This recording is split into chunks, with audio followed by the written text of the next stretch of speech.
नमस्कार दोस्तों, आपका बहुत बहुत स्वागत है हमारे यूट्यूब चैनल गितास कोचिंग में।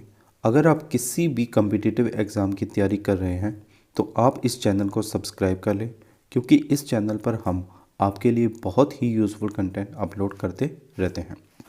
हमने पॉलिटिकल साइंस की एक लेक्चर सीरीज़ शुरू की है। उसी सीरीज़ का अगला लेक्चर आज हम डिस्कस करेंगे।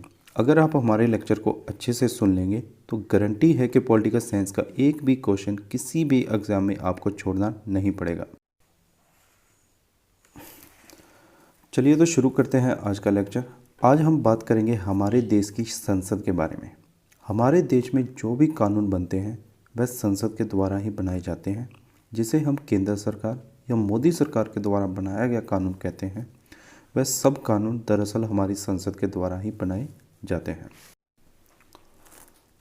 संसद को केंद्र सरकार का विधायी अंग कहते हैं। इसे सरकार का वेस्टमिनिस्टर मॉडल भी कहा जाता है।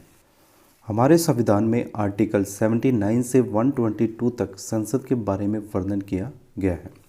संसद के 3 अंग होते हैं: राष्ट्रपति, लोकसभा एंड राज्यसभा। लोकसभा एंड राज्यसभा संसद के 2 सदन होते हैं। हालांकि राष्ट्रपति संसद के किसी भी सदन का सदस्य नहीं होता, मतलब वह राज्यसभा या लोकसभा का सदस्य नहीं होता और ना ही संसद में बैठता है, लेकिन राष्ट्रपति फिर भी संसद का अभिन्न अंग होता है।